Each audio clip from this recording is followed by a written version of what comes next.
This is being recorded.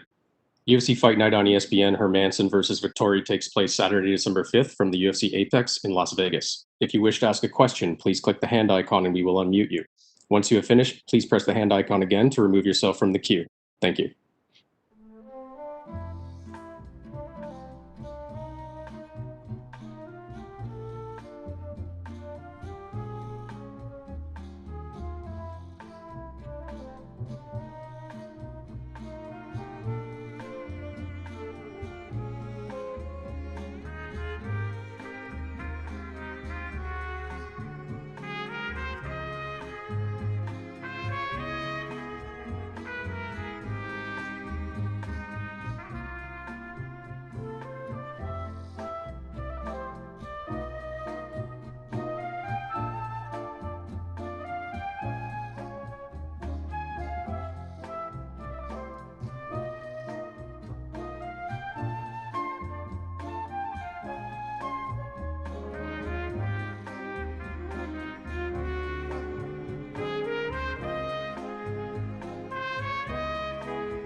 We are now joined by number 4 ranked UFC middleweight Jack Hermansson. Jack, thank you very much for joining us today.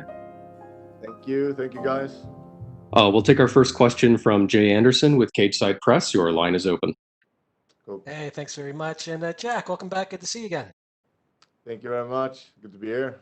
Absolutely. Different circumstances these days. So I'm wondering if we could start just with you giving us your take on this roller coaster ride of opponents. Obviously, Till, then Holland, now Vettori. Yeah, we started off with Till, and I was super happy with the matchup. Darren Till is a great opponent and a big fan favorite. And I felt like the training was going super well for him. Very, very good specific training. And then he injured himself. And like 4 weeks away from the fight, I was going to fight Kevin Holland. Started to train for him. And then like 1 week from the fight, he gets COVID, and now I'm fighting Marvin Vettori. And yeah, what can I say? You just need to adapt to the situation and do the best out of it. It's out of my control, but I'm here in Vegas to fight, and yeah, I'm happy with the matchup with Marvin. With all the cards that we've seen recently impacted by COVID-19 positive tests, not to mention just your usual injuries and everything, in the back of your mind, did you sort of wonder, hey, maybe my fight will be one that's hit? Did you ever kind of wonder if it would wind up like this? 100%. You're thinking about it like, am I gonna get it? Is my opponent gonna get it? Because it seems like it's happening all the time. So I definitely was thinking about that it could happen. So even though You know, I was surprised. I wasn't that surprised. You have it in the back of your mind. Now, obviously, you've gone from Till, who's ranked 6th, to Vettori, who is 13th. And it feels like you have a bit more to lose here because of that, because you've gone from fighting a guy closer to you in the rankings to one who's further behind. Does that add any pressure for you? No, I don't feel the extra pressure, but I feel like, you know, since Kevin Holland was unranked, it was one step up again against Vettori. So I feel pretty good with that, actually. Vettori being a ranked guy. So that's all good. But of course, you always want the biggest names. But this time, it wasn't possible. So, but I still want to fight. So, yeah, I'm comfortable with it. There's always a big amount of pressure in every single fight, and it doesn't feel any different in this one. All right, and last one for me. I miss on the flip side of that, where do you think a win over Marvin Vettori leaves you here? Because clearly the title's the goal, and you were getting closer. Yeah, I'm already ranked number 4. I'm already in a sweet spot, in a good position, and I feel like a win over Marvin just solidifies that position. It will just show everybody that I'm right up there. You know, Marvin went the 3 rounds with Adesanya, and if I can finish Marvin, I'll show everybody that I'm ready for that title shot. All right, best of luck this Saturday. Thank you very much. Once again, if you wish to ask a question, please click the hand icon. We'll go next to Augusto Niez-Gay with Somos MMA. Your line is open. How are you? Can you hear me? Yeah, I can hear you. Awesome. Jack, after this crazy couple of weeks with the change of your rivals and all that, how do you manage to keep that smile on your face? Because during this whole week on your social media, on your YouTube channel, and on interviews, you have never stopped smiling, man. So what's your secret? Yeah, you know, I wasn't born with many talents, but I was born with a big smile. And I think it's very hard to wipe that off from me. It doesn't matter what is going to happen. You probably will see me smile on the day I'm going to die. That sounds great. That sounds great. And Jack, from the 3 fighters, Till, Holland, and now Vettori, who do you think is or was the best matchup for you? The best matchup is Darren Till, but he's also the hardest matchup. So the best matchup is always the one that you feel like you have the most to win from. And I believe that Darren Till is the hardest matchup. And Kevin Holland and Marvin Vettori, they have different styles, but I feel like they are equally good. So yeah, Darren Till is the toughest matchup, and then Kevin Holland and Vettori is about the same. And did you have to make too many changes on your game plan for this fight against Vettori? Yeah, it is some changes, but on the other hand, I feel like the style that I need to have to beat Vettori comes very natural for me. So it's not something that I need to prepare for a long time. I think my natural fighting style works very well against Vettori. Awesome. And my last question, what type of fight do you imagine on Saturday, and what are going to be the keys for your victory? I'm always imagining a quick fight. I see a finish, you know, early in the fight. But at the same time, I'm also preparing for a long, grueling, tough fight. Marvin Vettori has never been finished, but I'm looking forward to be the first one. Awesome. Thank you very much, Jack, and good luck on Saturday. Thank you so much. We'll go next to Gabriel Gonzalez with Cageside Press. Your line is open. Hey, Jack, can you hear me? I can hear you good. Thank you.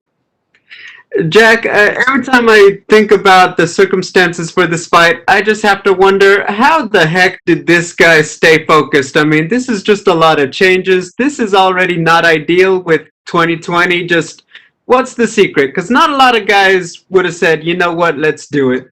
3 different opponents, I'm good. Yeah, you know, I feel like in every single fight, you can prepare as well as you want, but you never know what's going to happen in the fight. And I think knowing that, I just bring the same mindset into a new opponent. You know, I never know what's going to come. Yeah, I don't feel too worried about it. I know who these guys are. I've been seeing their fights, and I'm in good shape. I'm well prepared. So yeah, I just feel so eager to fight right now that it doesn't matter. Now, I know you obviously from Europe. The last fight was on Fight Island, this one in Las Vegas. Was it easier or harder with the travel for you to get to the United States? Definitely longer travel here. But on the other hand, the fight is going to be at a more pleasant time. And instead of be fighting in the morning, I'm going to be fighting just in the evening, which feels good. So a longer flight, but better. The time of my fight is better scheduled. This may sound like an odd question, but do you represent more Norway or Sweden personally? I've got that question many times, and I feel like I represent both Norway and Sweden equally much. I always say that I grew up in Sweden, and Sweden shaped me to who I am, and I have my family there, and it made me to the person that I am today. But at the same time, my whole MMA career has been out of Norway, so I feel like I really need to represent those guys that gave me the life that I have today. I asked that question because there's a newcomer to the UFC who also represents Sweden this year, who's done work at middleweight, and that's Hamzat Chimaev. I mean, is there a little bit of, like local rivalry perhaps down the road, do you think, with him to both represent Sweden? What do you think about that down the line? No, I don't feel any rivalry with Kamsat yet. I feel like he's still climbing, and he's fighting in two divisions, and I feel like he's more of a natural welterweight, and I believe that he will, like most of his career is going to be in welterweight. That's really my belief, even though he does a couple of fights in middleweight. So I don't see myself going up against him in the nearest future, but should we meet along the line when it comes down to the title or something like that, I'm up for it, man. But yeah, I don't feel any big rivalry with Kamsat. We have been training together and we have common friends, so we get along well. My final question, has anyone been able to get you some noise-canceling headphones at the hotel? The thing was that when we traveled and my headphones were left at home, my coach actually was nice to me. He came to me during the flight, and Jack, here is my headphones. You can borrow them. But I actually turned it down because I want to learn from that. I want it to hurt, so I never will forget them one more time. Thank you, Jack. Good luck. Thank you. We'll go next to Damon Martin with MMAfighting.com. Your line is open. Hey, Jack, you talked earlier about your willingness, to kind of take on any opponent the UFC threw at you. And you kind of were in a little bit of a similar situation when you took the fight with Jacare, when he accepted a fight with you, kind of on short notice when he had a different opponent. Do you feel like more fighters should have that kind of willingness? I mean, obviously you're not going to speak for other people, but do you feel like there should be more of a willingness? Because you hear so much these days about, I don't want to fight this guy if he's not ranked ahead of me. Yeah, it really depends on the situation of the fighter. There's so many different situations, and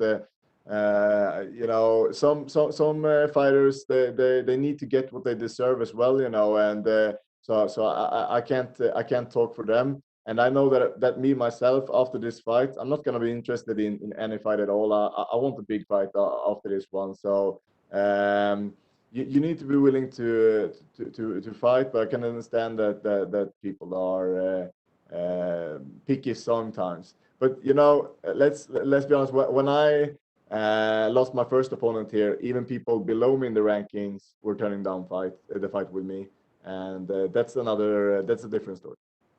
Well, you almost picked out my next question. When you originally released your statement about Kevin Holland was the only guy willing to face you, I could kind of sense a little bit of frustration that some of the other guys in the rankings wouldn't fight you. Now, obviously, injuries and timing, I understand all that, but was there a little bit of disappointment or frustration that some of those guys, didn't want to take this fight with you, especially with it being a main event, all those kind of things? Yeah, it was a little bit frustrating at first. But then when I accepted Kevin Holland, you leave that behind and you don't think about it anymore. But then I got a new opponent and he has a number beside his name, so that's all good.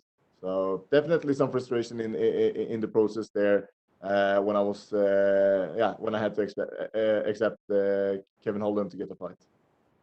I know MMA math never really works. You know, you beat one guy, another guy beats another guy, and suddenly you're better than them. But considering the way you were able to go out there and do what you did to Kelvin Gastelum, and now you're facing a guy who went to split decision with the champion Israel Adesanya, is there a little bit of motivation to not necessarily say you have to tap him out in the first round, but if you could finish or put on a really strong showing against Marvin Vettori, do you feel like you are, you know, starting to build towards that eventual showdown with Israel, considering you would kind of have taken out a couple of opponents who were really tough for him? Yeah, absolutely. And I feel like if I finish Marvin Vettori, I'm going to do something that nobody else has been doing. And I've done it before with people that never was finished. And I feel like I'm going to pull it off this time. And if I do, I definitely feel like I will show everybody that I'm on that next level, and I do deserve to fight for the title. And last one for me, of course, if everything goes well and you win on Saturday, you mentioned, you know, you want the big fights. I imagine, you know, the Darren Tills, the guys who are, you know, right around you in the rankings that would officially earn you a title shot. But what are your thoughts on the middleweight division right now? Because Israel has been a, you know, phenomenal champion, but we know everything looks like his next fight is going to be at light heavyweight, which, you know, unfortunately kind of puts the middleweight division on hold for, you know, 6 months, could be a year, depending on when he actually would fight Jan Blachowicz. Is there any disappointment in that, or you kind of like you wish that the champion would just stay in the division? Like, how do you feel about that? Because ultimately, that can affect your future. Yeah, I can like it if it turns out to go well. You know, if he will fight Jan in the first half of next year, and then he will defend his middleweight belt in the end of next year. That would be all right. You know, especially if he wins and he becomes the undefeated double champ. You know, I would like to fight a guy like that. So I'm hoping he can pull it off, and that he will be able to fight in middleweight next year already. Thank you, Jack.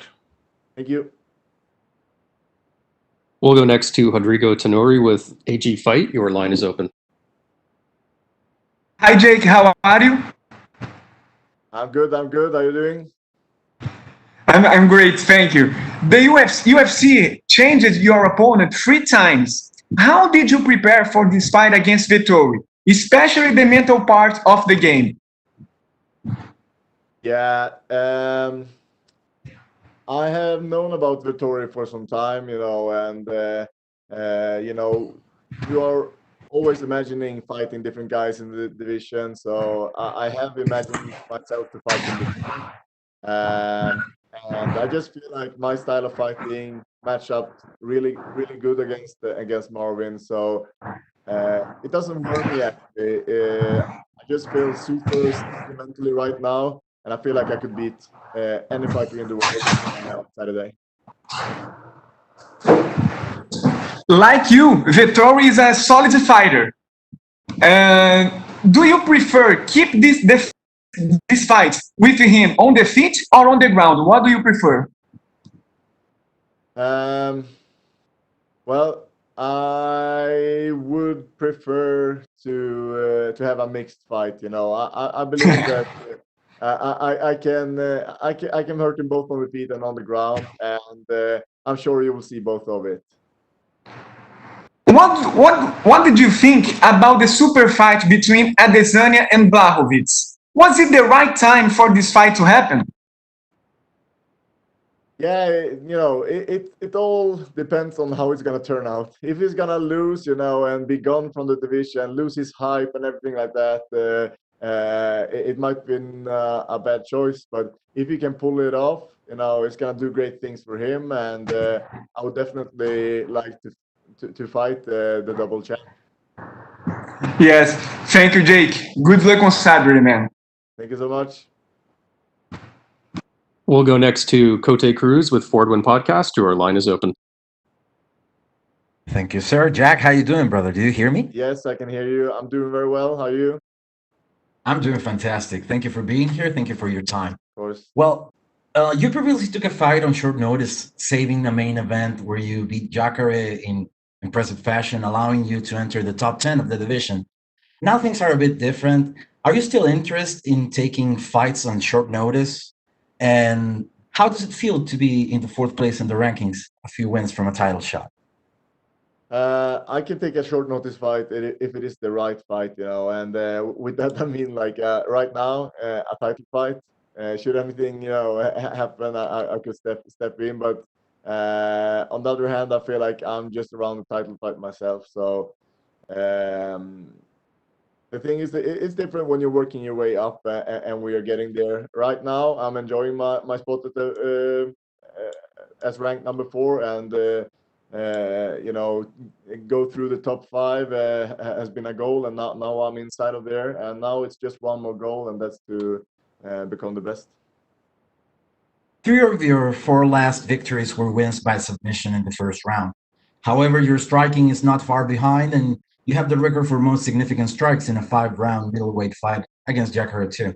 To what aspects of training or experiences do you attribute how complete have you become as a fighter? I feel like I'm very complete, but there's always gonna be things that you need to work on. But my coach told me yesterday that he really believes that I am on the next level now, and he feels like I'm sharper than I've ever been before, and more precise, and everything is just in tune and in line with the game. And I feel that as well. So I do believe that I am on the next level right now, and to become a great fighter is a process that's not done overnight. You need to always consistently look for progress, and work hard for it. And there's nobody that's working as hard as me. Thank you for your time, Jack. Best of luck on Saturday. Thank you very much. Thank you very much, Jack. You're all set. Perfect. Thank you, guys.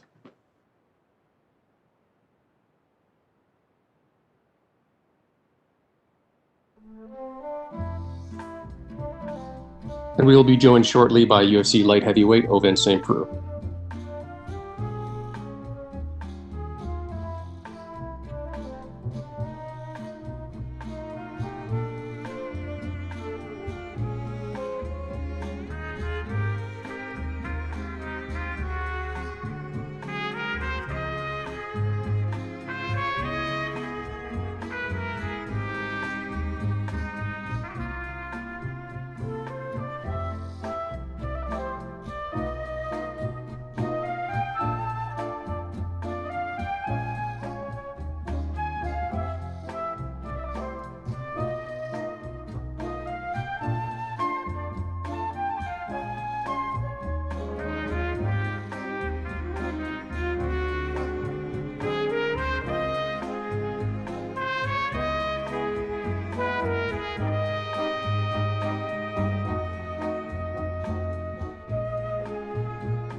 We are now joined by UFC light heavyweight Ovince Saint Preux. Ovince, thank you very much for joining us today.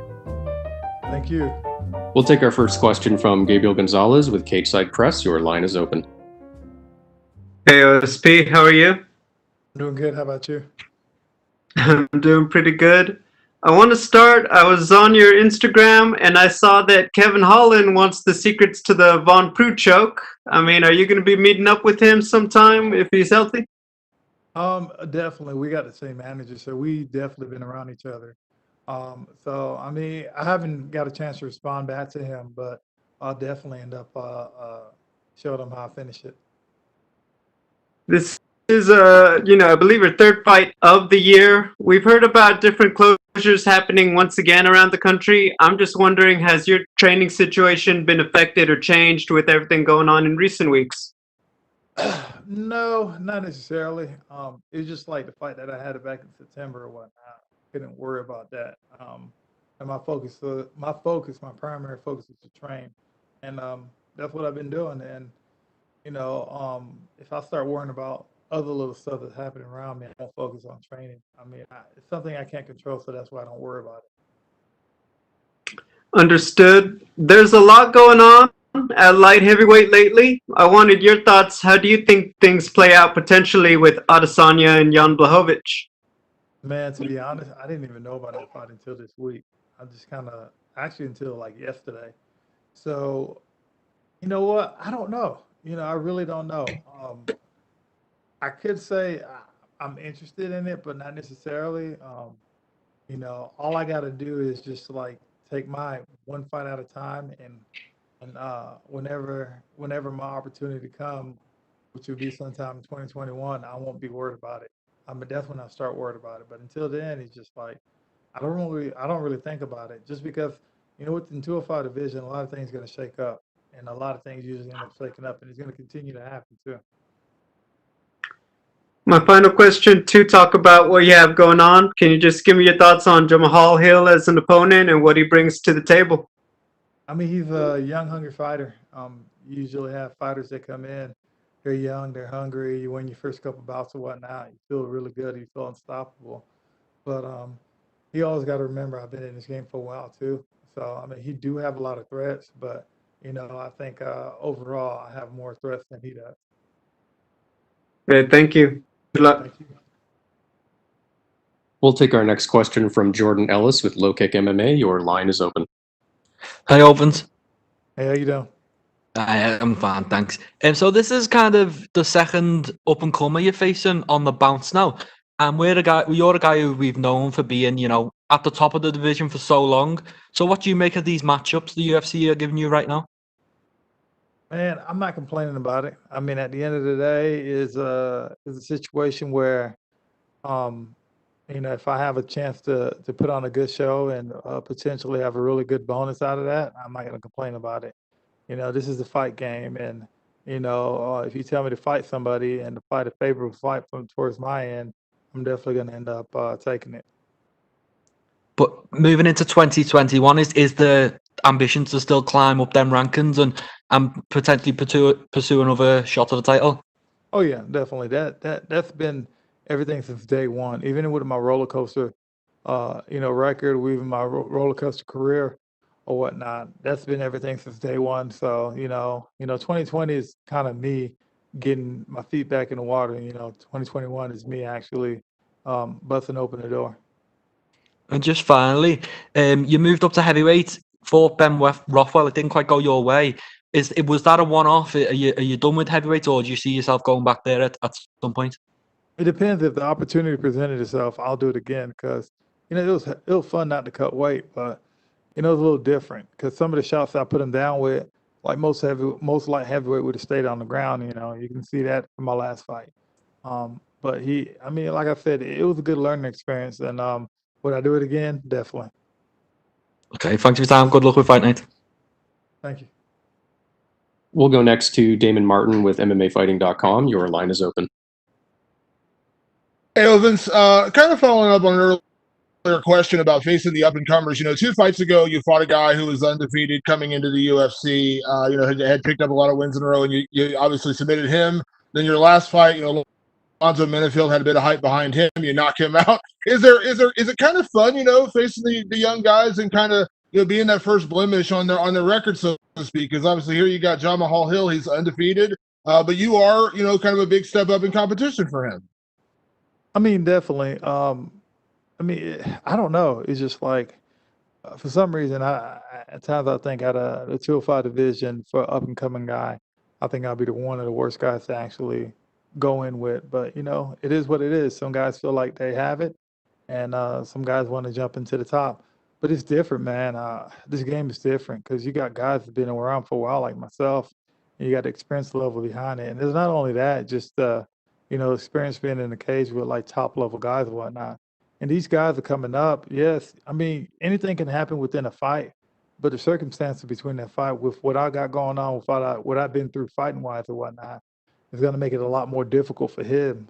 And I mean, every time you look at the outcome towards the fight or whatnot, it's leaning towards my way very, very much so. And what's crazy about it too is like even the odds right now got me actually the underdogs. And it's funny because I think the Vegas odds when the Vegas when they doing their odds or whatnot, they're looking at a guy with an undefeated record. Yeah, I mean, it necessarily don't mean anything. I've been wild for a while. It's the same thing. My last fight, I was underdog. Apparently, this fight, I'm the underdog too. So it works in my favor. Does that bug you at all though, that knowing the work you put in and the guys you fought and beaten, and you kind of faced the who's who of this division for a lot of years, and you have wins over so many of them? Is it frustrating that maybe you're not getting the respect you deserve, going into some of these fights?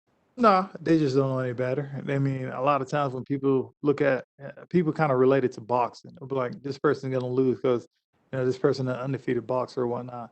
The mixed martial arts is completely different. If you stay in this game long enough, you're not gonna be undefeated. It's point blank. It's really hard to be undefeated because that day is gonna come when you catch a L. But even in this 205 division right now, if your talent level, if you just coming in and you want to jump right on top and start fighting the top guys in the division, it's not going to take long for you to get that first L. Is there some excitement though about the growth of the light heavyweight division? Because for a lot of years, it was basically 6 or 7 guys at the top. Yourself, Glover, Ryan Bader when he was around. John Jones obviously at the top, and then you had like a lot of guys who were just kind of behind you who could never really get into that top 6 or 7. Now we are seeing a lot more young, up and coming, light heavyweights. The division is kind of filling out. Is there some kind of fun to that, knowing light heavyweight is actually growing and getting bigger? Because again, for the longest time, it felt like we had like 6 or 7 top guys, and then just a lot of kind of no names.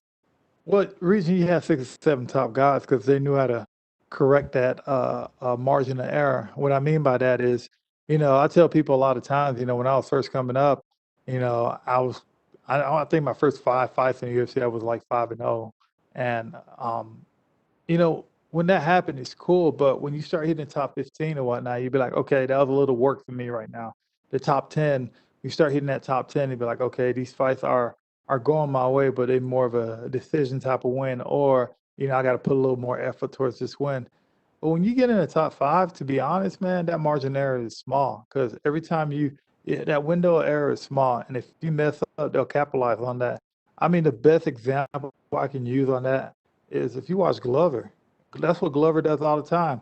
When he fought Anthony Smith, Anthony Smith had him hurt. And when he just kind of waited his turn and ended up beating Anthony Smith. Same thing with his last fight when he fought Talia Santos, same thing.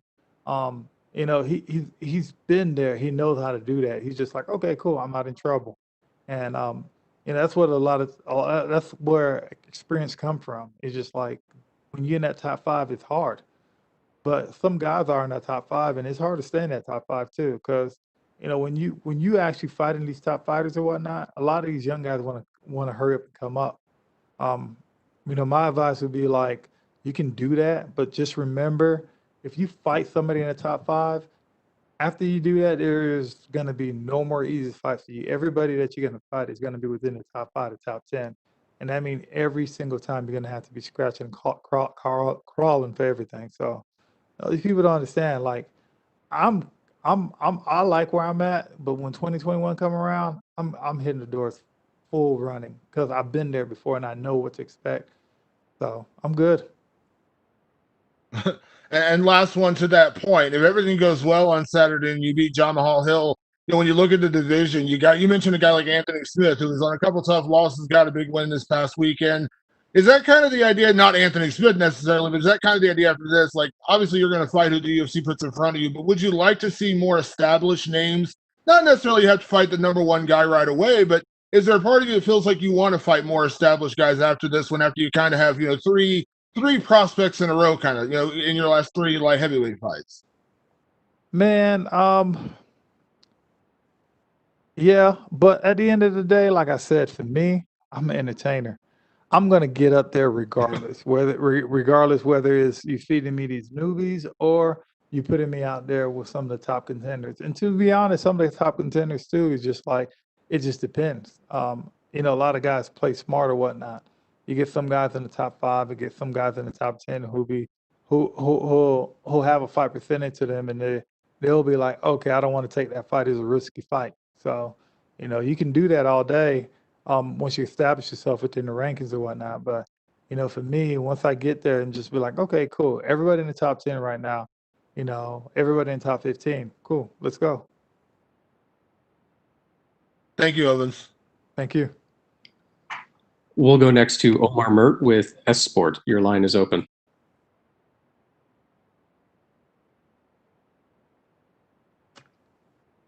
Owens. Well, My question is a possible win against Jamahal Hill, an undefeated guy. How may it affect your chance on contendership, like on your spot on the rankings? that's something I'm not thinking about right now. All I'm thinking about is pretty much getting my hand raised at the end. The thing about the UFC, even with the rankings, the UFC don't really care about the rankings. They like guys putting on shows. So if I go out there and put on a show, that's all that matters. And I think that's one of the reasons I've been one of the, I guess, deactive light heavyweight. So, you know, as long as I put on the show, I'm pretty good. I'm not worried about the rankings right now.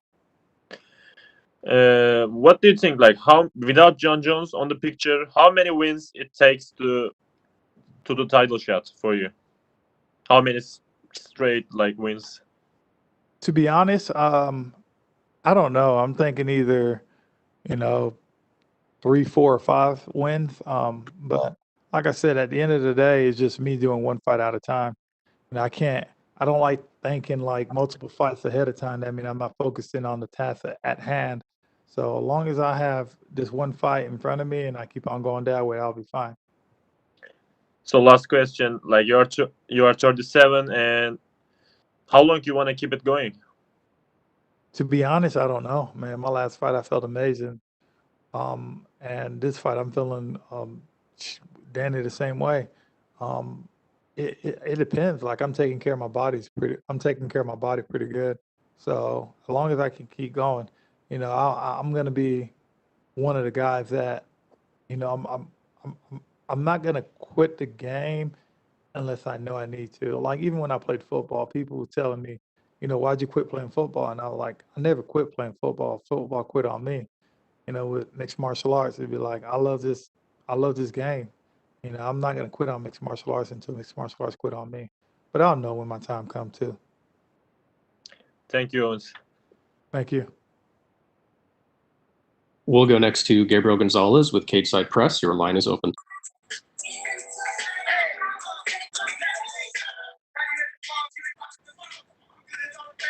Gabriel, your line is open. Okay. We'll go instead to Cote Cruz with Forward Win Podcast. Your line is open. Hey, Owens, how you doing? I'm doing good. You're reviving with that song, man. Well, it happens. With this fight, you will match Shogun and Jones for the most light heavyweight fights in history. What do you think about reaching this milestone? How does that make you feel as a fighter? You said I'll do what now? I'm sorry, I'll repeat.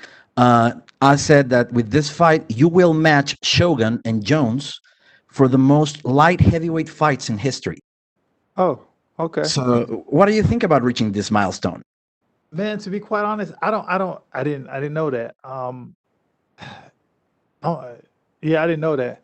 It's crazy because apparently I got a lot of I guess I got a lot of things going within the 205 division, the most finishes, um, the most close. I don't know. There's a lot of records that I'm up there for in the 205 division that I never realized or whatnot, and I guess that's another one. Um, I don't know. To be honest, yeah, I don't know. It's just I don't think about it. Like people have to tell me, and they're like, "Oh, okay. Do you know you're tied for this much or whatnot, or this much finishes in the 205 division?" I think Glover and I was tied after his last fight. He has me by 1 now. Um, I never really paid attention to that until like people actually throw it in my face, and this is another thing that you actually threw in my face. I didn't know. I mean, I guess I'll just keep on going. I feel good. I can keep on going. How would you describe the moment that your career is currently in? What do you feel about the future, and what are those motivations that will take you there? Um, man, right now, my current situation, am I happy about it? Yes, I'm happy about it. Reason being is because of the way I feel right now, and I think that's the biggest thing. And as long as I can keep telling myself to feel this way, I'm going to be perfectly fine. You know, but other than that, the only thing I can do is take everything one fight at a time. I would love to ask you about your country, Haiti. How do you feel about representing Haiti, and what kind of advice would you give to your nation to push MMA? Um, how do I feel about it? First generation Haitian American, and you know, both my parents were born in Haiti and stuff. And a lot of times, you know, it's one of them things where I come out and I have the Haitian flag with me all the time, and people don't realize that. It's like, you know, a lot of the reason I do it because of my heritage and whatnot. It means a lot, and it can go back as to, you know, there's a slogan that, you know, a lot of the first generation Haitian kids have is 1804, which means like when Haiti got their independence from France, and it means a lot because Haiti was the first Black republic to break away from slavery. So, you know, with that, you have to have a strong lineage or whatnot, and you know that's what I always kind of remind myself where I come from. So, but as of, you know, mixed martial arts in Haiti or whatnot, you have a lot of guys right now, Haitian fighters that are coming up. It just take time. It literally take time. So, but a lot of it's crazy. A lot of them are coming up within the mixed martial arts one. But if you look at, you know, other sports like football, track, and basketball, especially football, we are pretty much all over the place in football right now. But yeah, me being Haitian means a lot. Yeah, it means a lot. That's beautifully put, man. Thank you for your time. Best of luck on your fight. Thank you. Thank you very much, Ovince. You're all set. Appreciate it.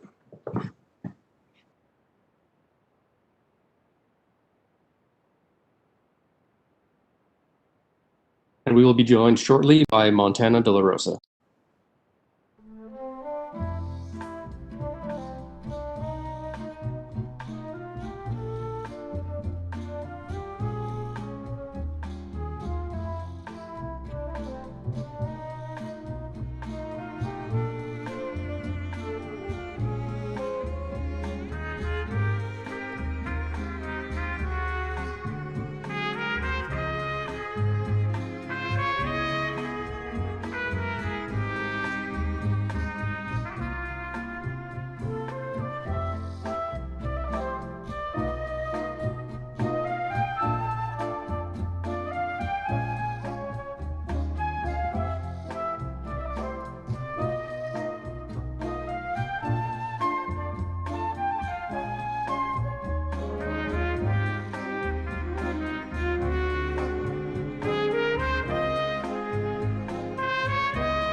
We are now joined by number 15 ranked women's flyweight, Montana De La Rosa. Thank you very much for joining us today. Hi, thank you. We'll take our first question from Jay Anderson with Cageside Press. Your line is open. Montana, welcome back. Hi, thank you. Yeah, I was just No here a problem. couple months ago, so it's nice to be back so soon. Absolutely. And I guess you've had a few weeks to prepare since Moro's dropped out. So I'm wondering, how much of an adjustment have you had to make with the switch to Santos here? Well, I knew I was fighting her all along. I mean, she was supposed to fight Marina, and then I came in to replace her. So, yeah, I mean, I've just been doing what I do, grapple, striking, you know, putting it all together. And the odds don't have this as a blowout by any stretch, but you are the underdog going into this last time I looked. Is that a role you enjoy, the chance to kind of prove people wrong? Yeah, I mean, I really don't pay too much attention to underdog or not. I just go in there to get my hand raised and do everything. And like you said, this is your second fight back. It wasn't too long ago. I mean, this being your second fight during the pandemic, do you feel a little more prepared now in terms of what to expect with the COVID testing, the safety protocols, and even the empty arena? Oh yeah, it just feels like another day in the office. Like it's nice to get back in there so soon because I do know what to expect. Visualized all of it, so it's just another day for me. And last one for me, I mean, now that you've been through it, did you find that you liked fighting without the fans? Because I know some fighters say they do, others say they miss the energy. How was it for you? I liked it just because I could hear my coaches very well and I could just kind of focus in instead of like listening to the crowd because sometimes those like boos get to you when you start grappling and stuff. So it's nice to just be able to hear my coaches. All right, well, best of luck this weekend. We'll go next to Omar Mert with S-Sport. Your line is open. Hello, Montana. Hi. Your Ultimate Fighter class established the division, and actually Shevchenko take over after you. And is there anyone from that Ultimate Fighter class, or do you think you can take Shevchenko down from from her throne? Shevchenko down?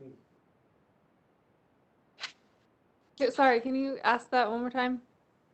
Do you think from your Ultimate Fighter class, someone from your Ultimate Fighter class can take Shevchenko down, Yeah, I or mean, you can take her down? yeah, I mean, I think, I mean, I've been training with Lauren Murphy a lot, and I think she's next in line for that title shot. I mean, I still have a ways to go to get up there, so I think she's definitely next in line, and she should be able to give her a good fight. And my last question is: you don't have any knockout win on your career. Will you go for the way you used to finish the people, or will you try something else? Um, you'll just have to see Saturday. I mean, I've been working a lot on my grappling, so I'm hoping to take it there. Thank you. Hmm. We'll go next to Gabriel Gonzalez with Cage Side Press. Your line is open.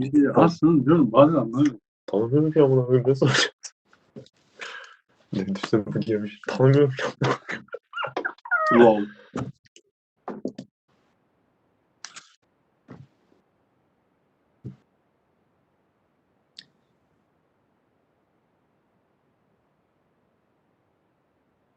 We'll go next to Gabriel Gonzalez with Cage Side Press. Gabe, your line is open. Okay, can you hear me now? Yes. All right, and sorry, UFC, I was on mute the last one. Montana, I want to ask, because the fight is, relatively short notice, I mean, I feel like it's the story of 2020. People are taking fights a little quicker to stay active. But the thing that I think about is the weight cut. When you have it essentially accelerated, I mean, what kind of changes do you have to make to, obviously be on point? Because we all know that the weight cut is a bit of a science. Yeah, I mean, so I had 3 weeks notice, and that's really planning for me to get down to 125. I always eat healthy and I always stay in the gym, so the weight cut's really never too much of an issue for me. It's right on track. It'll be fine. What are the type of things that you have to do when you have just less time compared to when you have a full camp to gradually get down? I mean, I know I can fight, so I just keep training, stay in the gym, just really get my mind right in that short amount of time. Just make sure my mind's right, drill the moves that are most likely going to happen in the cage, and get those cage rounds in. This is our first time talking to you since the pandemic began, if I'm not mistaken, for a media day. I was just wondering, with all of the changes, how has your training been affected at home? Obviously, you have your husband to work with, but has anything else been different? No, not really. Like Genesis Jiu-Jitsu is where I train at home, and we really never shut down. The coach Albert Hughes is like super awesome about that. He's been having normal classes, so I mean everything's been pretty normal for me back home. And that's all from me. Thank you. Thank you very much, Montana. You're all set. All right, thank you.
We are now joined by number 13 ranked UFC middleweight Marvin Vettori. Marvin, thank you very much for joining us today. Thank you guys for having me. We'll take our first question from Gabriel Gonzalez with Cage Side Press. Your line is open. Hey, Marvin, can you hear me? Yeah. Awesome, man. So, Marvin, can you just walk us through all of these changes? I mean, when did they reach out to you to say, hey, can you step up and fight Jack Hermansson? It was Friday night. I was doing a conditioning session with my coach, Chase Chicos, and I saw a few missed calls from my manager, and a message called me ASAP, and I know something's going on, and it's something important whenever like something like that happens, and I just I called him back, and he said, "There's a great opportunity for you to take, and Kevin Holland is out. You can jump in and fight number 4 Jack Hermansson next week." And I was like, I gave it a quick thought to make him wait, and then I'm like, fuck it, let's do it. I think it's I was super happy to accept it. I was like, first of all, they're bigger opportunity. like higher ranked guy, and then second of all, I was like, man, it'll take a week away from like because I would have been 2 weeks out, and the fact that it took a week off of my camp was perfect to me because I was already in a very good shape, and I know that week would have been just like a week of like keeping myself that way, but with the risk of catching things and like making a lot of adjustment to train. So I think it would have been like not easy to do, and I was really happy for them to take a week off, and so I said absolutely yes. I was wondering because then we find out that Kevin Holland is now going to fight Jacare next week. I mean, it's a little different. I'm wondering, did they ever talk to you about maybe just trying to move you and Jacare to this Saturday instead of this whole switch up of opponents? No. Not at all. All right, no worries. My question, obviously, Jack is known for his submission game. So is Jacare. How are they different though, specifically? Oh, I got more submission than Jack, to be honest. But that being said, they're different because I think that Jack Hermansson maybe goes. I don't know. Plus their submission game is very different. Like I feel like Jacare was more of a Kimura and guillotine guy. Jack also have some kind of guillotine, but I think I don't know, man. Like what it is, I think Jack Hermansson brings a little bit more energy to the fight. Like it's more high energy the way he fights. Meanwhile, Jacare was a little bit more aware of his energy management throughout the fight. And to be honest, on a sense, I would have been more worried about Jacare's round eventually than Jack Hermansson. But overall, like I train on a daily basis with war level jiu-jitsu competitor, and Jack Hermansson doesn't even know what top level jiu-jitsu competitor are. To be honest, I think on a daily basis he might have trained, but like no, definitely not on a daily basis. So I feel like to be honest, everything that Jack Hermansson does, I do it better, and I'm not gonna underestimate him because he's definitely a solid guy. He's number 4 for a reason, but I don't fear him anywhere. Thank you, Marvin. Good luck. Thank you. We'll go next to Damon Martin with MMAfighting.com. Your line is open. Hey, Marvin. So we talked like a week ago about the Jacare fight, and then obviously everything kind of changes in a matter of days. How crazy has this been to, you were kind of frustrated not getting ranked opponents and guys wanting to fight you, and now you go from Jacare, who's a legit legend, to the number 4 guy in the division in like a span of a few days. Yeah, man. Like, they say it's better to be ready for an opportunity that doesn't come than not be ready for an opportunity that eventually comes, and I was ready, and they gave me a call, and I gave him an answer, and that's what it is, man. Like, I'm ready, and when I'm ready, I don't care who's in there, and obviously the higher the rank, the better, and I feel like I'm the best in the world. I definitely belong to between the highest ranked guys, and this was just a great opportunity. I don't, like.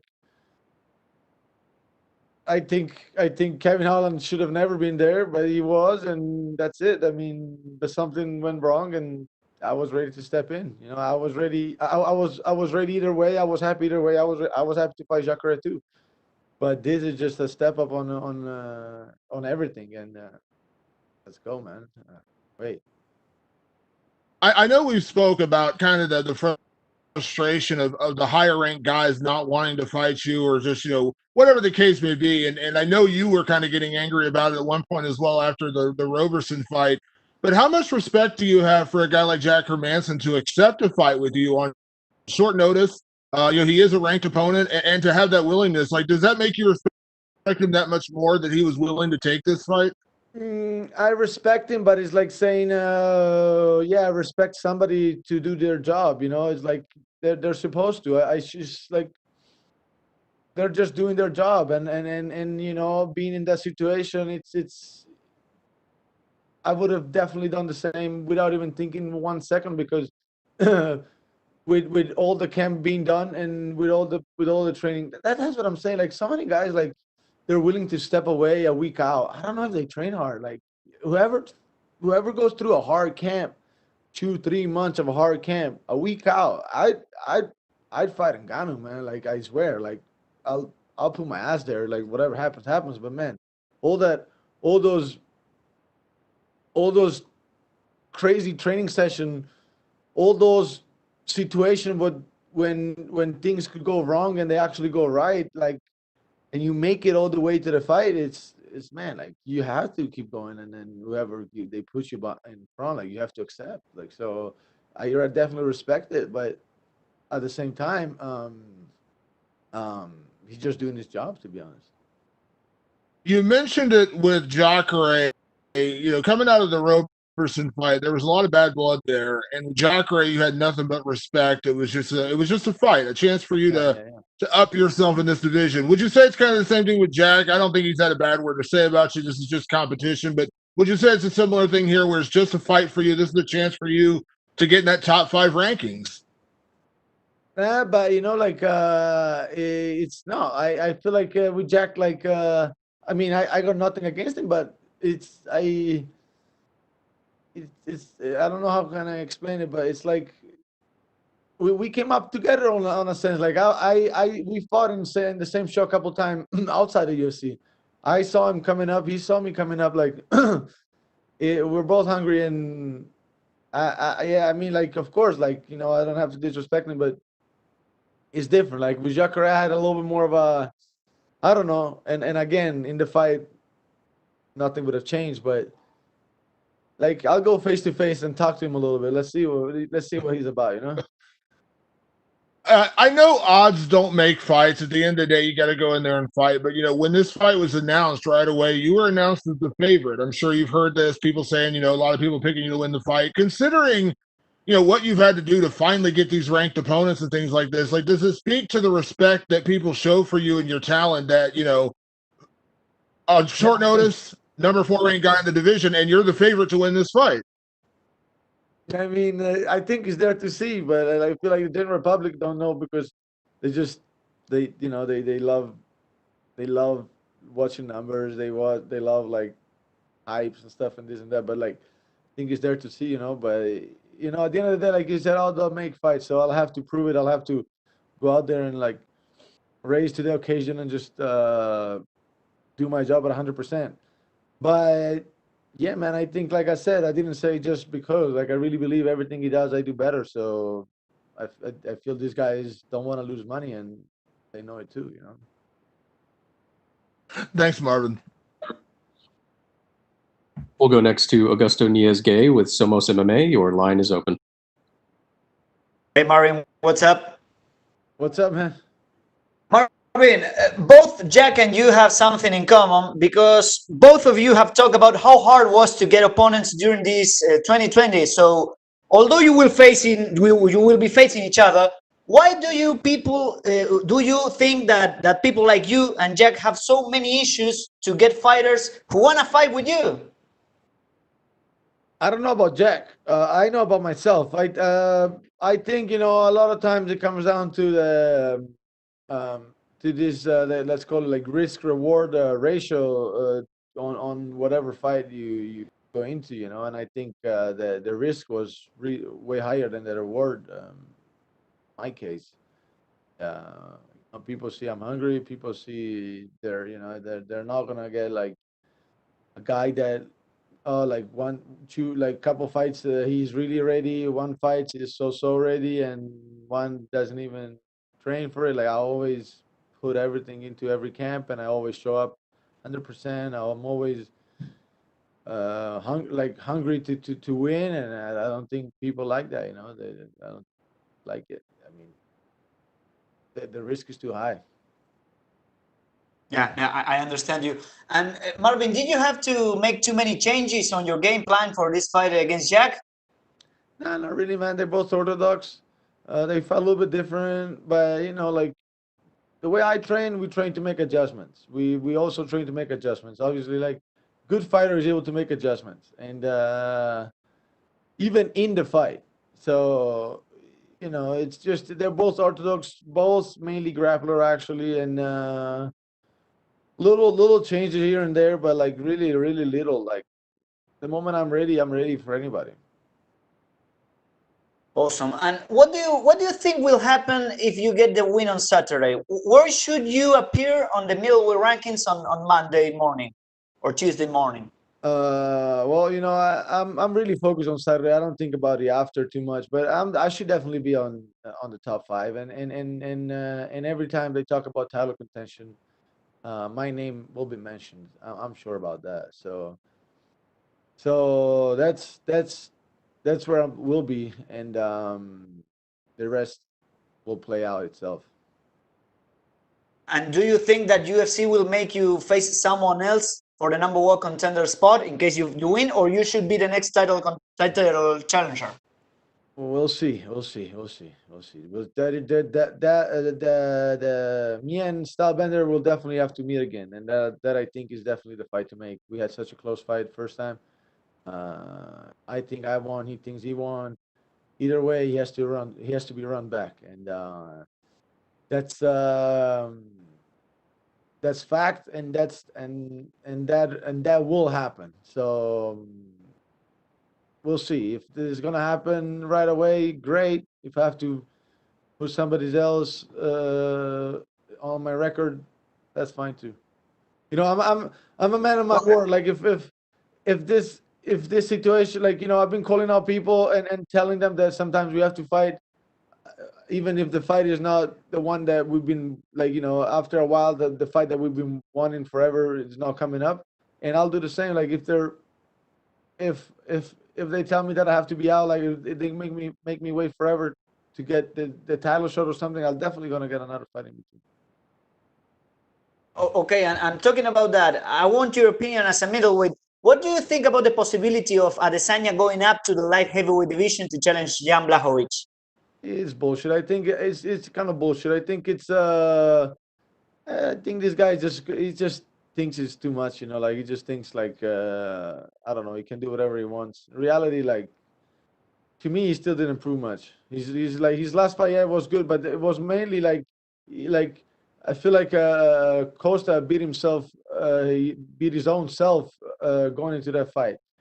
The fight before, he barely on my eyes was one of the worst title fight ever, and he I think lost against Romero, so he didn't really prove much. But the media, they're all over him, and the main thing, to be honest, I think there's not much of a great hungry opposition in the top five at the moment.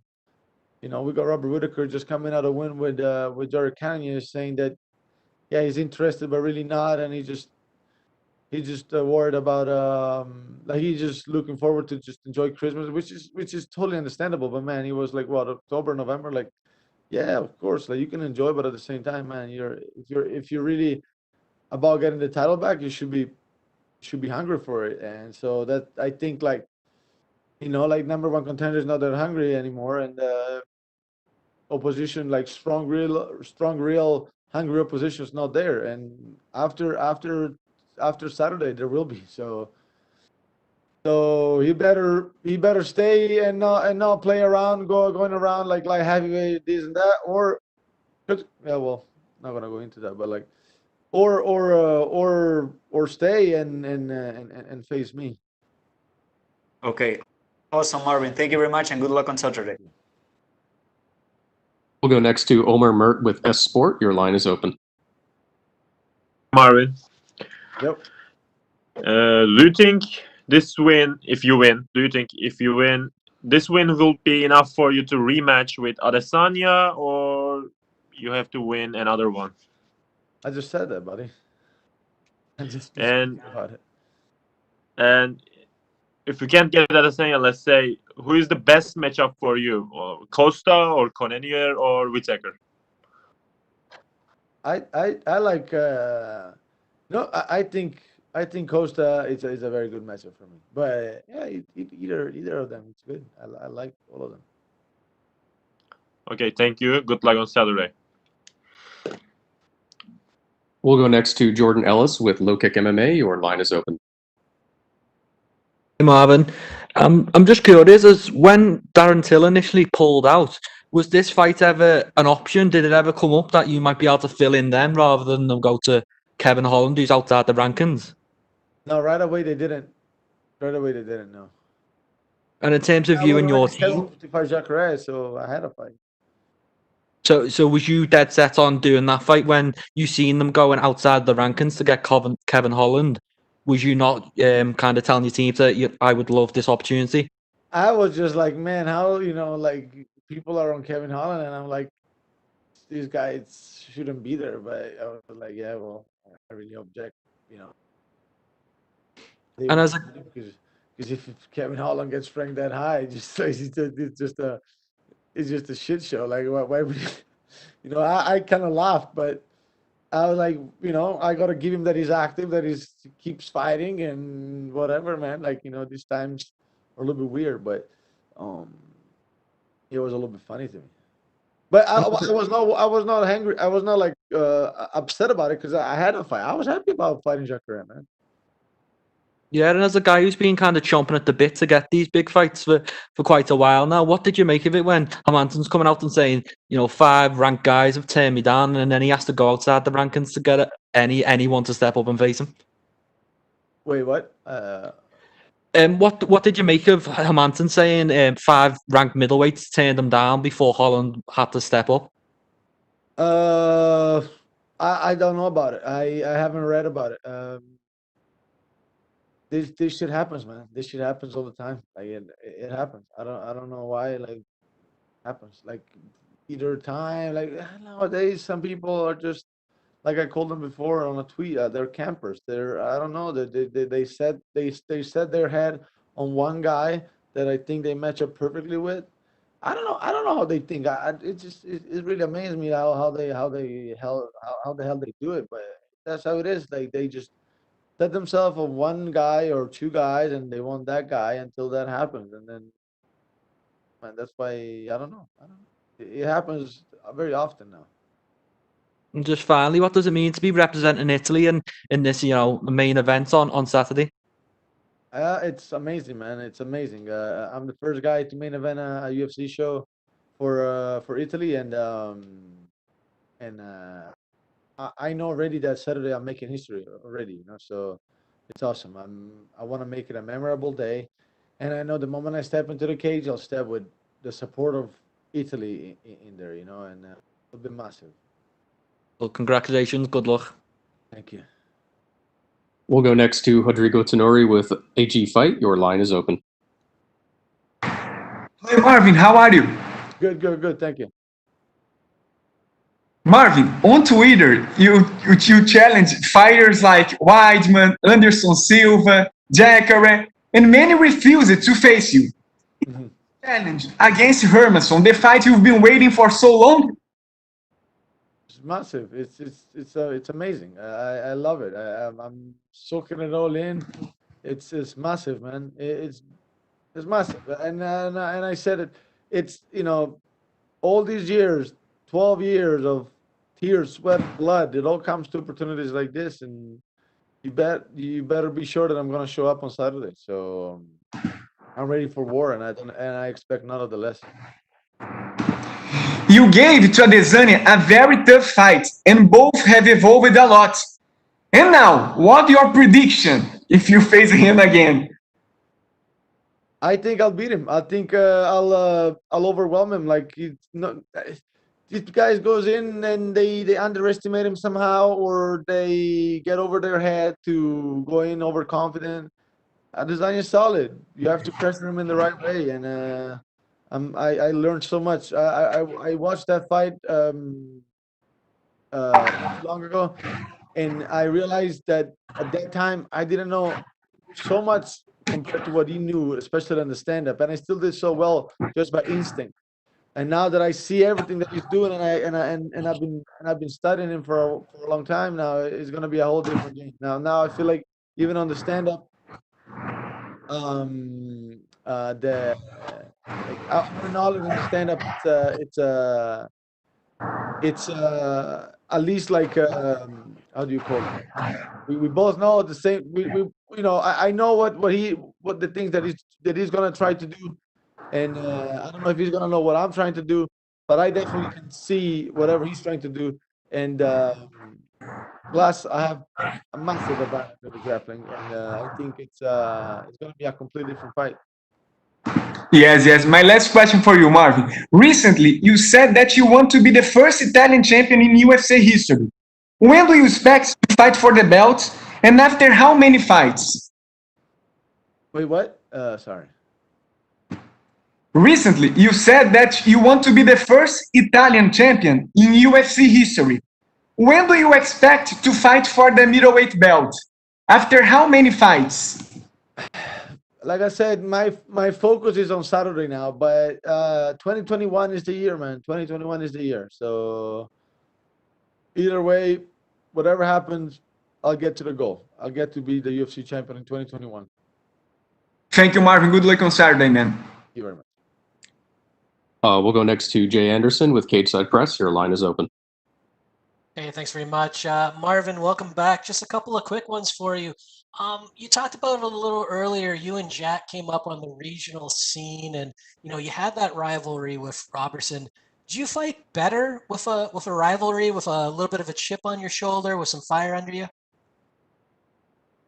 I like it, but there's fire on this one. There's a chip on my shoulder on this one, and like being the main event is that extra pressure. So there are like how can I say, like there is a lot going on for this fight too. So it's like like it's not that I have to. It's not that I need necessarily like like that kind of, like, I wouldn't call it beef, but like that extra animosity, but I haven't even seen him yet. I want to see him and look at him in the eyes. I want to see him, but I haven't even seen him since I've been here. So, but there is definitely a lot going on. So it's not that I necessarily need like that kind of like animosity. All right, and a guy you maybe do have a little animosity about that you spoke about as well, Israel Adesanya. Is there a worry from your part that he's going to hold up the division by going to light heavyweight? I'm tired of talking about Israel Adesanya, man. I'm just talk about me fighting Jack Hermansson on Saturday. I'm gonna, that's the focus right now.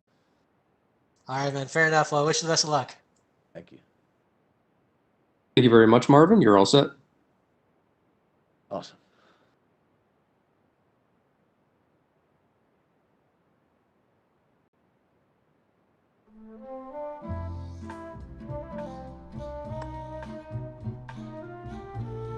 And we will be joined shortly by UFC light heavyweight Jamahal Hill.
We are now joined by UFC light heavyweight Jamahal Hill. Jamahal, thank you very much for joining us today. No problem. How you doing? We'll take our first question from Gabriel Gonzalez with Cage Side Press. Your line is open. Hello, Jamahal. How are you? Jamal. Sorry, Yeah, I said it wrong. I wanted to ask you, a little over a year ago, you make it through Contender Series. Now you're in a co-main event on ESPN against a vet and former title challenger. I mean, how would you describe the ride so far? It's been been a dream come true. Just been enjoying it, everything that's come with it, and yeah, just having fun with it. I worked hard to get here. Yeah, I just having fun, man. Just living life and having fun. In the UFC, you've gotten to experience both fighting in the arena with the fans and, of course, fighting without it during COVID. I mean, how would you describe both scenarios for you personally? For me personally, fighting in there when I made my debut in Raleigh and I was in front of the full crowd, the energy was just crazy. It was amazing. It was great to see people out there just having fun, chilling. That I could give them a good show in person and things like that, and I could actually see and hear the feedback. And then in Apex, whenever I fought in May, and there was no crowd there, it was just I still had fun. I still enjoyed my time, but it was just more a little bit more business oriented, because it wasn't that same energy. Relatively speaking, it's been a minute since we last saw you in the cage. Was there any particular reason for the kind of time off, or is this just when they happened to call you? You don't watch ESPN? Not all the time. I'm pretty sure you caught that notification. I had a little commission issue. Finally, what are your thoughts on OSP as an opponent? I'm excited to fight him. Who I knew for a long time back in the day, as long as a few years ago, whenever I saw him, I'm eventually gonna get there, and he's gonna probably be one of those tests in the way. So happy to get there to finally, make that a reality and see what's cracking. Hey, thank you, Jamahal. Good luck. Thank you. We'll go next to Jordan Ellis with Low Kick MMA. Your line is open. So your last fight, obviously, you look sensational getting the win, but unfortunately, it was overturned due to that, positive test for weed. As someone who's been through that whole scenario, how do you feel about them weed laws and how they can potentially change them moving forward? I think it's fucking stupid. It's bad. I'm not the person you want to ask that. I think it's dumb as hell. I think everything that I've had to deal with as a result of that is dumb as fuck. And yeah, I didn't think they need to find focus energy on things that actually matter and not goofy shit like that. And when it comes to stuff like that, you've got this really impressive win, and then they take it away for you for something so minor. How's that from an athlete's point of view? It's extremely irritating. It's something that I got to walk around with on my record, which, in fact, and just to clear the record, I did not smoke in competition. I had smoked 4 weeks before that, out of competition before I even took the fight. When I took the fight, I stopped smoking immediately, and somehow in their test, it came back that my levels were too high. Even after the UFC did an investigation, tested my old samples, and showed them the difference in the levels and everything, they still went ahead and decided to suspend me, fine me, put me through all this other bullshit. So it's annoying as fuck, bro. You know what I mean? But it is what it is, I'm not gonna keep looking back on it. I'm just pushing forward. I got a good future ahead of me and I'm focused on that. Yeah, and despite everything, you're ending the year on a really big high with the potential of becoming a ranked UFC fighter heading into 2021. How's that feel? You've got OSP in front of you and a potential ranking, this time next week. It's good. I'm excited and I'm ready to just show what I can do. Get in there and have fun. Just put on another show. Got the best job in the world to me. So I'm excited to get back to work. Okay, good luck with it. Thank you. Thank you. We'll go next to Cote Cruz with Ford Win Podcast. Your line is open. Hey, Jamahal, do you hear me? Yeah, I can hear you, bro. How you doing, sir? Good to talk to you. Good to see you. Good to talk to you too. I was about to say. Yeah, you don't see me. That's okay. Imagine I'm just good looking. You will face one of the most experienced guys in the division. How do you feel about this fight, and what do you think a victory over OSP would do for you? I'm excited for it. I'm ready to go. I'm locked in. I put the work in like I always do, and it's just time for people to see who Sweet Dreams really is. I forgot what the second part of that question was. It's okay. I was asking you about what do you think a victory over OSP would do for you in your career? Gives me a ranking. So on to the next one. you know, I'm here to take over. I'm here to dominate. You know, it's just another step in that direction. The controversy between USADA and the consumption of THC continues to be one of the most talked about issues. You had to deal with this situation, and now it's Nico Price. What do you think? Because it wasn't USADA. Oh, I see. Nah, Then it's my not. bad. Still, what do you think about this, and what would you propose to stop these sanctions from being passed?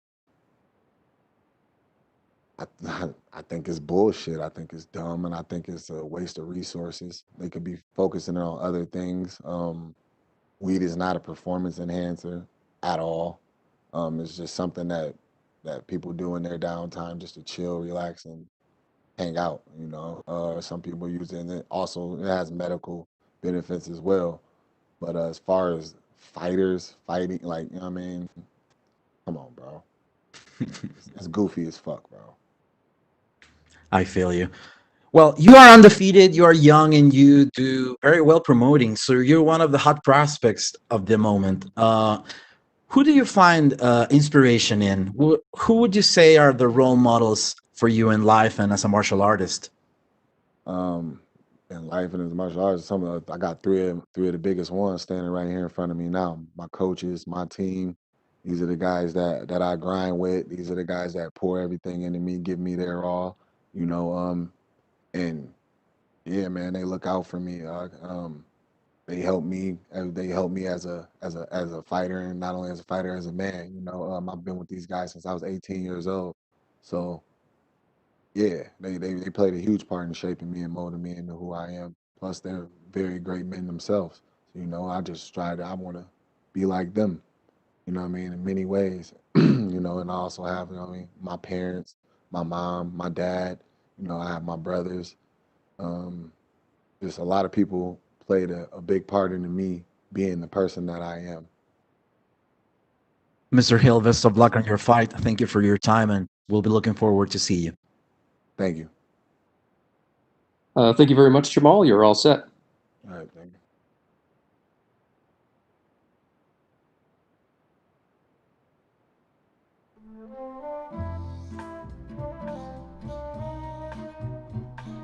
And we will be joined shortly by Talia Santos.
We are now joined by UFC women's flyweight Talia Santos. Talia, thank you very much for taking the time today.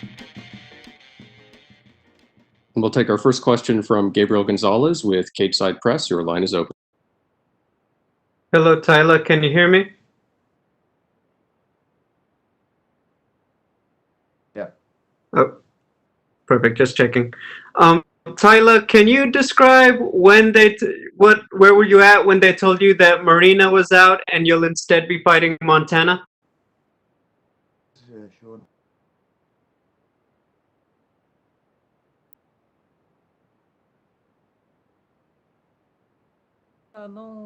Não deu muita diferença pra mim, porque tá com a Molly também é uma coisa, tá com a Julia Roberts, a luta também, e a preparação continuou.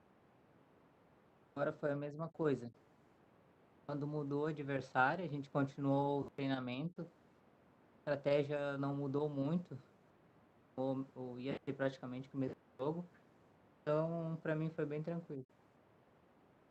Said it was normal for her. She's used it already with the opponent's change. When she fought Maddie McCann was exactly the same. The opponent changed a couple weeks before the fight, and this time wasn't different. So she said it's not a big deal for her.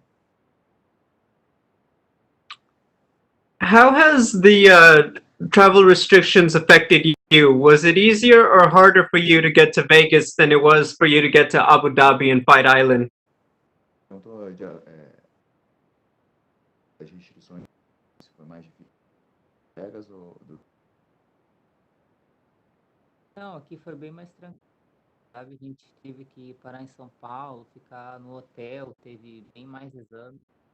Aqui foi bem mais tranquilo. This time was easier because when we went to Fight Island, she had to stay in quarantine in the hotel in São Paulo as well, and then after once again in Abu Dhabi. So this time was easier. She just had to get tested in Brazil, tested again here, and stay 24 hours in quarantine here.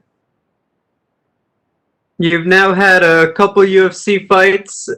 Can you just talk about what it's like to now be in the UFC? I'm assuming you get a lot more attention than you did earlier in your career. What's that like? Agora que você já tem algum que é para você estar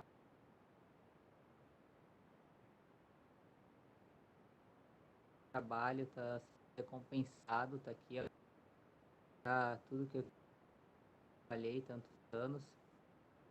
E eu quero dar o meu melhor, cada vez mostrar ser um atleta diferente.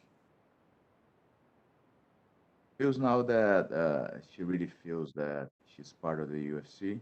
She's happy, she's honored, and it's a reward for her to be able to show everything she's been working for so many years.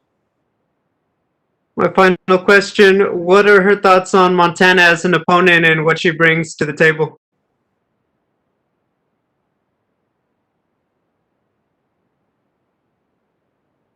Tá montando uma atleta boa e ela que eu vi, por mais que esteja levando um atraso, ela continua de solo. A nossa luta vai ser bem interessante. She says that Montana is a very good fighter. She respects her very much because Montana got a warrior heart. So it doesn't matter if the fight's not going her way. She never gives up, and she's always moving forward and always trying to bring it. So looking forward to the fight on Saturday. Thank you and good luck.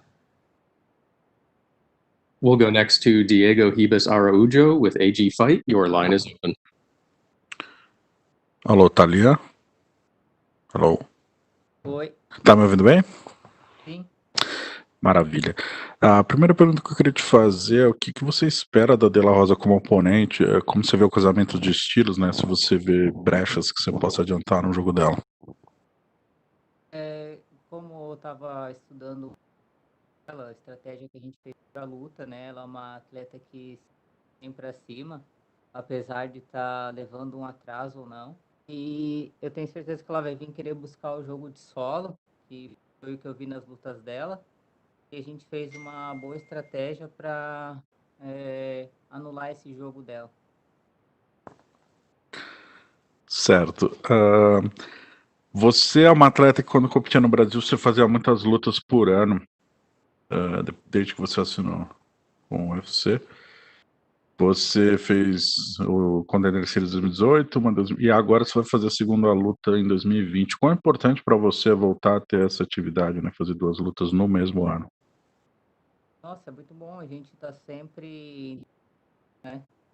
Sempre treinamento constante e ficar assim muito tempo parado tira um ritmo de luta e quando tem luta assim em seguida a gente fica mais empolgado, o treinamento fica mais firme. Então é muito bom poder estar lutando assim. Show. Você tem muitos nocautes, se eu não me engano, 10 nocautes na carreira. Mas desde que assinou com o UFC, se eu não me engano, todas as lutas foram por decisão, né? Uma só derrota por divididas, vitórias por decisão unânime. O que falta pra gente ver você nocauteando no octógono do UFC? Então, pode ser nesse sábado. Como eu, na primeira luta estava muito nervosa, minha estreia, e ainda com a mole, eu também me senti muito. Tava nervosa, porque eu tava com peso da vitória, assim, que eu precisava ganhar. Então, mesmo assim, eu estava muito nervosa, e agora eu tô bem mais tranquila, bem mais confiante, mais solta. Então, com certeza eu vou entrar bem mais leve, bem mais agressivo. Perfeito. Minha última pergunta é se o fato de você já ter lutado no octógono pequeno, quando você participou do Contender Series, se isso pode te dar alguma certa vantagem, essa experiência de competir num cage menor. Eu acho muito bom, porque parece que a gente está num sparring, num treino na academia. Fica mais confortável. Maravilha. Tyler, brigadeiro, brigadão, era isso mesmo, pessoal. Valeu, meu irmão. Valeu, obrigado. Thank you, guys. That's it. Thank you very much, Tyler. You're finished. Thank you.